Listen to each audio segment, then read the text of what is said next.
So 4 or 5 decades after the houses came down here, nature really is taking over. I mean, we're walking atop sand dunes, right? Okay, maybe right now, just to the left of that tree in the middle, you see a light. Oh, I see it, yeah. Bingo. It's coming up. These are some well-loved atlases. When you consult your own Thomas guide, you can really have a much better sense of your own community.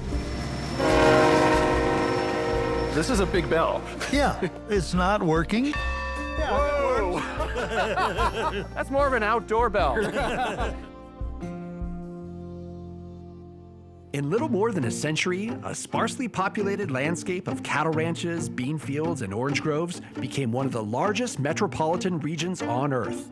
You might say that Southern California didn't just grow, it erupted. The story of how that happened, and what it cost, is written into the landscape itself, and in the maps we once used to navigate it. So Doug, Tehachapi is a town about 70 to 80 miles as the crow flies north of Los Angeles. A lot of Southern Californians maybe have never even been here. No, they can't spell it, that's for sure. Right. And yet this is one of the most important places in the history of Southern California. The modern metropolis of Los Angeles might never have come into existence without a single feat of engineering. In 1876, the Transcontinental Railroad finally crossed the mountain ranges that divided Southern California from the rest of the country, and it changed everything. I'm headed to the Tehachapi Depot Museum up in Kern County to meet with local historian Doug Pickard. Well, come on up here and I'll show you some more of what we have here. Wow. This is a railroad map of the state of California, and most Californians know there's the big Central Valley surrounded by mountains. The first intercontinental railroad, or transcontinental, went over Donner Pass, Truckee, and went to Omaha. This was 1869, the Transcontinental Railroad. Correct. Yeah. And as soon as they finished that, they knew they wanted to build down towards Los Angeles and Southern California. They started building our railroad here, and there were several different choices of how to get over the mountains, but Tehachapi was deemed the best choice. Because the Sierra Nevada is just such an imposing mountain range. Right. When this railroad going south was originally chartered with the government, it was to go through Tehachapi and then go over to the Colorado River.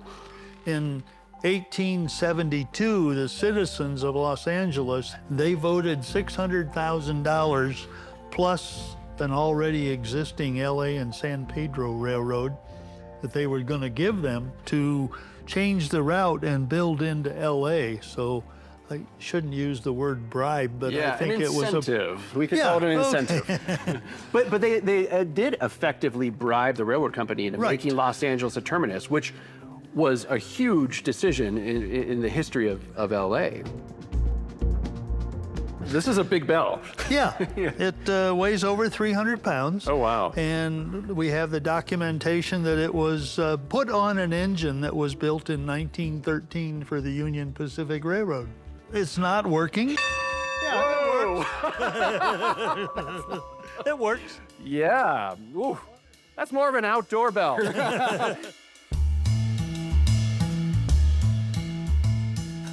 And Nathan, I'd like to introduce Mark McGowan. Mark, pleased to meet you. Nice to meet you. Mark went to high school in Tehachapi and went to work for the railroad, and he was a signal maintainer, I think, if I got that right. Signalman, yeah. So you explain these to what they do and stuff, and I'll go in and see if I can make them work. Mark, I've been to a lot of gardens, but I think this might be my first signal garden. All of these signals belong to my first boss, whose name was Bill Stocco. And these were all, at one time, in his backyard. Okay. And they donated them to the museum, and they have been put back. These all worked in Bill's backyard, and they all work here. The signals Mark showed me were once part of the vast network of track connecting Southern California to the rest of the nation. There's just one problem with train history. You never quite know when history is going to come rumbling through.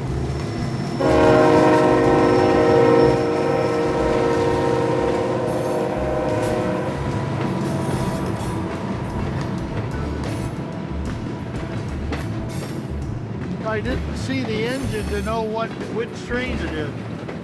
You can really feel the train moving here. I mean, it's, if you had a seismometer, that would register. The spot where two sets of tracks met in 1876, on a homestead in the Santa Clarita Valley known as Lang Station, is celebrated as California's golden spike moment. But none of it would have been possible without a feat of engineering some 50 miles to the north, where the railroad had to climb nearly 4,000 feet through the Tehachapi Pass. Tehachapi is actually the most important piece of track built for Southern California's history because it was the most challenging. Yes. An engineer by the name of William Hood, who had got his experience building the first cross-country railroad up by Donner Pass, they put him in charge of building the railroad down through here, and he had a certain limiting grade, so he just added a whole bunch of climbing track around in a circle, which has become known as the Tehachapi Loop. Kind of like switchbacks if you're on a hiking trail or a mountain road. Yeah. Trains are just so much more sensitive to grades than automobiles, right? Like the steel would just slip. Amazingly, do you know that all these engines carry sand? And if the wheels start to slip, he can push a button and it'll put sand in front of the wheels? Okay, so if that's not the problem, then what is? It's just too much, The amount of power. Yeah. So he had learned from experience that there was a certain angle, he shouldn't make it any steeper. 2.2%. Going downhill, it's just as bad. You don't have brakes, enough brakes. Maybe even worse, really. Yeah. Back in the old days, they would have a man riding on top of each car, and if the engineer needed brakes, he'd blow the whistle, and the guys would all go trying to put the brakes on by hand on each car. They're called brakemen, right? That's right, yeah. So people come from all over the world that are train nuts to see the loop. Well, let's go take a look at the real thing. Okay, works for me. Doug took me to a spot on the old highway between Tehachapi and Keene, a vantage point that hasn't changed much in 150 years, to see the loop for ourselves. When you look at it here in person, I mean, you can really see that this was a huge undertaking. I mean, as was most of the construction of the Transcontinental Railroad and then the linkage between Northern and Southern California. Manual labor. Manual labor. And the people who played a big role in that were people who weren't even citizens of this country, and in many cases weren't even permanent residents. They had come over here to Gold Mountain to raise money for their families and send it back home, and they worked here in really harsh conditions and did the most dangerous work on this railroad. We're talking about the Chinese laborers. Yeah. Go back to not our railroad, but the first transcontinental. There were two different companies. One company was in Omaha building to the west, the Union Pacific. Central Pacific was going to the east. Right. Well, the Union Pacific, they had available to them all the railroad construction workers that had built already to Omaha. So they had a huge pool of labor. The people here on the West Coast, we didn't have any pool of labor at all. There were Chinese people that were willing to work. So if we go back to those original days when they were building this track for the first time, all of the food, all of the construction supplies had to be trucked up here on wagon, probably. Wagon, yes. Yeah, by wheel, I mean, No, when we first got down here a half hour ago, I said, if you take and Photoshop the freeway out of this picture, you've got what it looked like 150 years ago. Yeah. Okay, maybe right now, just to the left of that tree in the middle, you see a light. Oh, I see it, yeah. Bingo. It's coming up.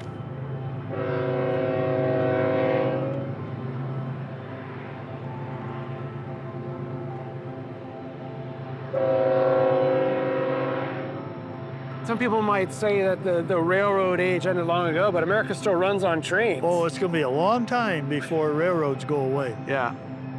Everything gets moved.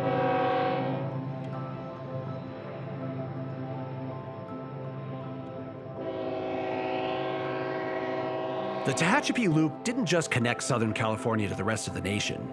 It set off an explosion of growth that would remake the landscape for generations. And somebody had to keep track of it all. If you grew up in Southern California before Google Maps or Waze, you know the Thomas Guide. The spiral-bound street atlas was practically a requirement for navigating a city too sprawling for any single map. I brought my own well-worn copy, a 1974 edition, to the Los Angeles Central Library, where map librarian Peter Haig oversees the only known complete collection of the Thomas Guide's LA Orange County edition. So if you're from Southern California, you know the Thomas Guide. It was something idiosyncratic to the city, and in one ways it was a shibboleth of the city, right? Absolutely, it was definitely almost a code word. You knew who was in the in and who was on the outside, based on their reaction to the Thomas Guide and how well they can use one, for sure.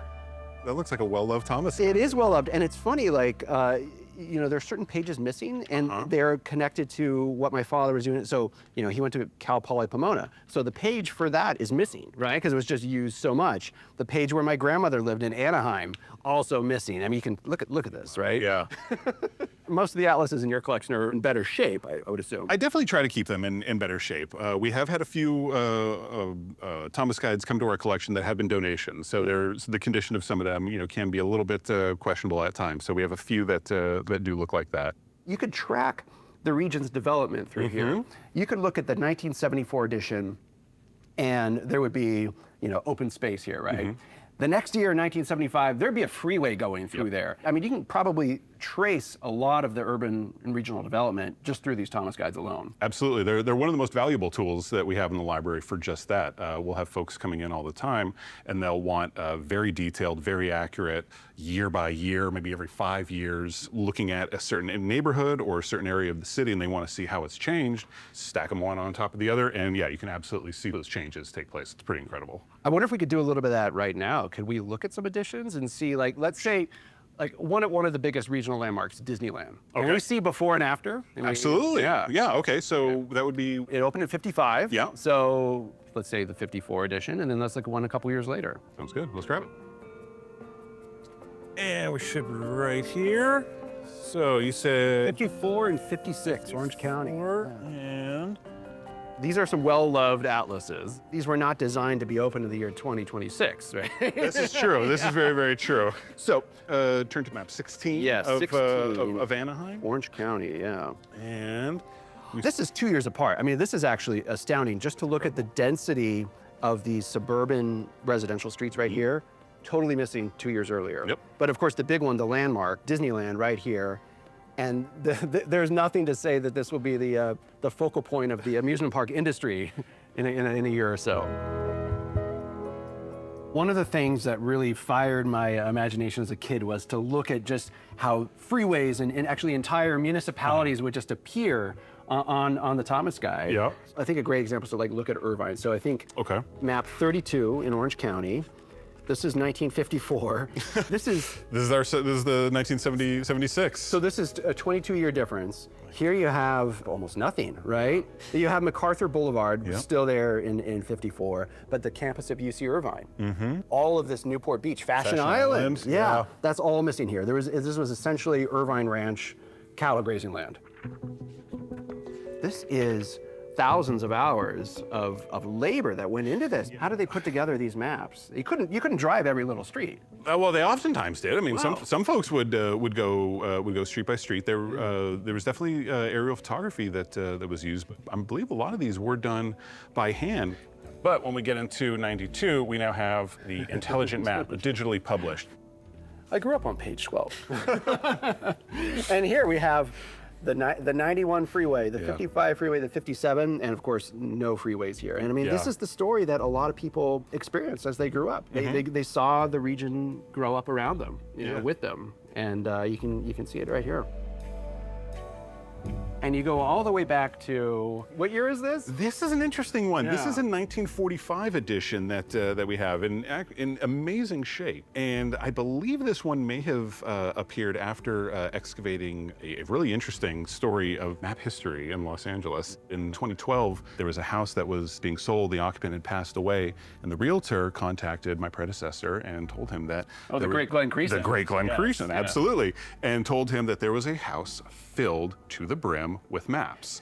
And I was... They weren't joking, were they? They were not joking. And at the time, I was just a plucky young volunteer, lurking around, really interested in maps. Glenn had my number, and he reached out to me, and I was so excited and said, I need your help. So we went down to the house together, and we unloaded a house filled with maps. They were under the bed, they were under the mattresses. I pulled out a stereo from the closet. It was really interesting. It looked really nice, and as I pulled it out, the weight didn't feel too right, and as I turned it around, the guts of the stereo had been pulled out, and instead it was just filled with maps. They were everywhere. And because of that, we have this. This is, I guess, before they started making the glove compartment size ones. This would be like to fit in a jacket pocket almost. Yeah, right? yeah, which was a very common format at the time when folks were still messing around with these street guides and some of the best formats for them. You'll see folks carrying around things like the Rennie guides, or even before that, Gillespie guides have that very nice, nice pocket size format. That was the standard. Yeah. But then the Thomas guide came along. And they figured, hey, this is something for the automobile. Yes. we can make the pages a little bit bigger. Make them bigger, make it a little easier to have out on your lap. So we call these Thomas guides, but the company was the Thomas Brothers Maps. Now, who were the Thomas Brothers? So the Thomas Brothers, it was George Copeland Thomas. He was the one hero out all the time. He was the one who started the company with his two brothers, and they were making maps up in San Francisco, and they started in 1915. They were in the Oakland area. They moved down to Los Angeles in around the 1940s. Before that, they were making wall maps. They were making tourist maps. That you might find, your standard fold-out maps. Their motto, if it's a map, we have it. Yeah, right. The company was eventually purchased by Rand McNally, the big map makers, in 1999.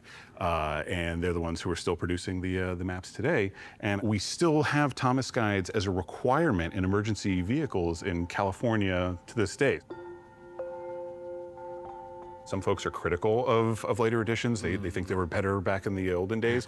But I like the newer ones for just that very reason. I think they've managed to give you a lot more information in a very unobtrusive way. Right. And having a lot of these neighborhoods highlighted, is important. Yeah, just look at page 633. You have, what, 5 different neighborhood names here? And here there's, what, a dozen? We have Koreatown, Harvard Heights, Arlington Heights, Lafayette Square, Little Ethiopia, Jefferson Park, Sentis.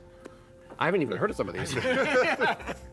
So what are your thoughts on just the mass migration over to digital maps, GPS devices? I mean, it's easier. Yeah. I use a GPS mapping all the time. It's nice to have it tell you where you're going and all that. But I still carry a Thomas guide in my car. You do? I absolutely Okay. have the latest edition of the Thomas guide in my car. I wish more people would. I wish more people would explore the physical map, because it's one thing to pull out your phone and look at where you are, but when you consult your own sheet of a Thomas guide, you can really have a much better sense of your own community and really see, like, oh my gosh, hey, I didn't even realize I am right around the corner from a school or police station or what have you. Yeah, you're part of a community that might be part of a page, but then you're also part of a region that's part of this atlas. Yeah, absolutely. I have definitely had folks still coming in today, and they'll just say, do you just have a Thomas guide? Do you just have a map? They just want something very simple that they understand and that are familiar with, and they're very happy to see that we still have those Thomas guides. The Thomas Guide gave Southern Californians a way to see their region from above, to watch it grow, page by page, edition by edition. But the consequences of that growth? That can only be understood at ground level. So that's Dockweiler Beach down there. I've been running down there, and it's really fun with the airplanes coming overhead. Amazing. But I can imagine that if you lived here, you wouldn't be praising the airplanes. Yeah, I mean, having to think about stopping every couple of minutes while the dishes rattle and the conversation stops. Yeah. So this was part of a larger development called Palisades Del Rey that extends all the way up to present day Playa del Rey. And this was in what was called Surfridge Estates. But back when this was developed in the 1920s, Mines Field, which is what is today LAX, was at least a mile out there. And it was a small airport, propeller-driven craft. And that was way out in the countryside on bean and barley fields. Didn't look like it was going to ever encroach on any suburban development.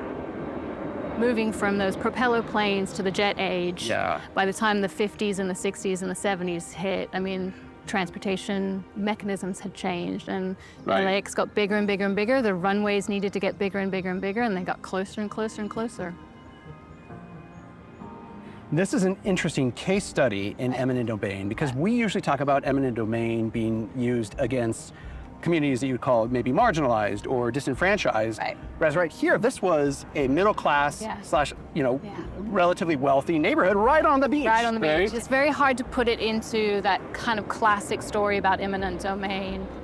Transportation is obviously it's something that makes the modern metropolis possible. It helps you get around the city, connects LA with other cities, but it has costs.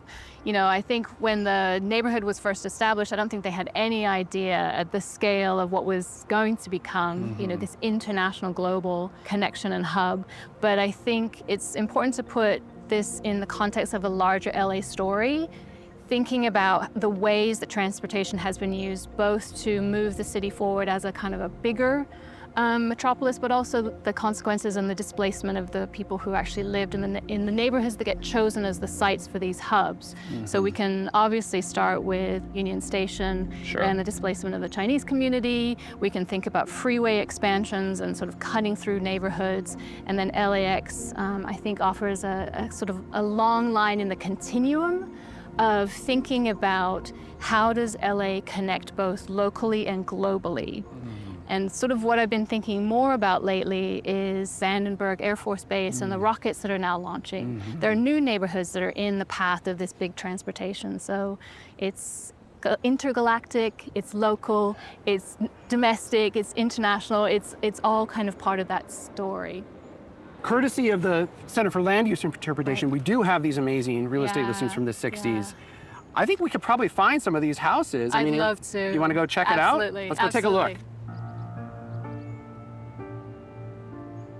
One of the ironies of this place is that when it was being developed, the developers, they used a few things as a starting point. They donated land for Loyola University, they built a beach club, and then they also pointed out the proximity to the brand new Minesfield LA Airport. Yeah, I mean, that's totally not surprising, right? I mean, proximity to freeways, proximity to airports. Right. I think that was part of this. You could go anywhere.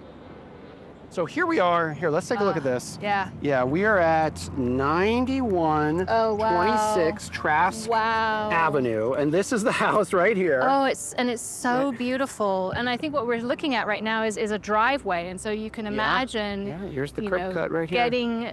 Pulling the sort of huge car in. Right. I think one of the things that it's really exciting as a historian is to have these records that sort of can live on even though the physical has sort of been demolished, but it enables us to do exactly this, to stand in a place where something once existed. And so these archives are amazing. I mean, this is a real estate listing, just like what you'd find on Zillow today, but it tells a story. Yeah. So on to the next one? I think it's down this way, right? Perfect. Okay. Surfridge is unlike any ghost town I've ever visited. Walking its once suburban streets today, you find yourself longing for the most mundane sounds of Southern California life. A lawnmower, a sprinkler, even a gas-powered leaf blower. But all you get is the roar of jet engines and the hiss of blowing sand. So 4 or 5 decades after the houses came down here, nature really is taking over. And it's not just the plants. I mean, we're walking atop sand dunes, right? And that's actually what you really see is the sand is reclaiming this neighborhood. You're looking at what's here, and it's really beach. When they started building this back in the 20s, there was a scarcity of coastal land that wasn't already occupied by amusement concerns. So one of the rules here is that nobody could build a pier or an amusement park or anything else, because Venice, Santa Monica, the coastline was all taken up. So this was some rare residential coastal property. So this is where we are right here. We're at 255 Jacqueline Street. 3-bed, 1-bath. It's going for $34,950. Sounds about a good price. Yes, I know. And for how long was it standing from that point on? I mean, the eviction process, or at least the expansion that set the eviction process in place, that started in 68. But this house might have been here for 20 more years, right? I mean, that is one of the interesting things I think about this is it was such a long, drawn out, slow decay of a particular neighborhood as kind of one family left after the other. So the best line here is the property will go up in price as this section of Playa del Rey is excellent. Yes. And they wrote that after the introduction of jets here. Yep. This was a few years before this area was condemned. I think we're looking at real estate language, historic real estate language. You know, some things never change, right? Right. Yeah, this is due to go up in value. Oh. So one other interesting wrinkle is that at the same time the airport was eyeing this land for whatever use, Yeah. there were residents on the other side in Inglewood Right. who were encouraging the airport to extend the runways all the way to the yeah. ocean so they would have a higher approach. Yeah. So there were like homeowners in one area I know. were in conflict with homeowners on the other side of the airport. Yeah, yeah. I mean, that in and of itself is the true definition of the challenges of regional planning is that, you know, we have set up a system where so many small municipalities, you know, especially LA with like multiple jurisdictions, it pits people against each other. And it's a big regional network with lots of different implications. Now we can hear the waves I crashing. know, and that sea breeze really is strong here. So you're somebody who has a background in both history but also urban planning. Yeah. You know, what lessons can you take away from the story of Surfridge Right. as LA continues to evolve into the future? Thinking as an urban planner first, we have an obligation to plan regionally. We really do have to think about LA as part of a larger ecosystem, you know, of transportation, of wildlife, of communities, and we have an obligation to the people who live here to plan effectively so that people can make decisions. I also think history really does matter because it gives us the opportunity to think about how we didn't do it quite right and how we could do it better in the future. Now, LAX, maybe not everybody's favorite airport. Yeah. We really couldn't do without it either. Absolutely. Every time somebody gets on a plane and flies out of LAX, they can look down and I see know. this neighborhood. I mean, what should people think as they fly over Surfridge? I know that I won't see this neighborhood in quite the same way. There was a community here, children grew up here, skateboards and surfboards and hula hoops and all of those things that make Southern California what it is, they were here. It's a good reminder of the choices that we make in order to serve the larger region. Yeah, those are the human lives that give a place meaning. You can't see that 35,000 You can't feet see up. that. You have to walk Exactly. through the neighborhood. That's why I'm a planning historian. I believe in urban planning. I believe in sort of planning for the future, but I also believe in understanding decisions that were made in the past, because I think that actually gives us the capacity to make better decisions. And this is an example that we should learn from.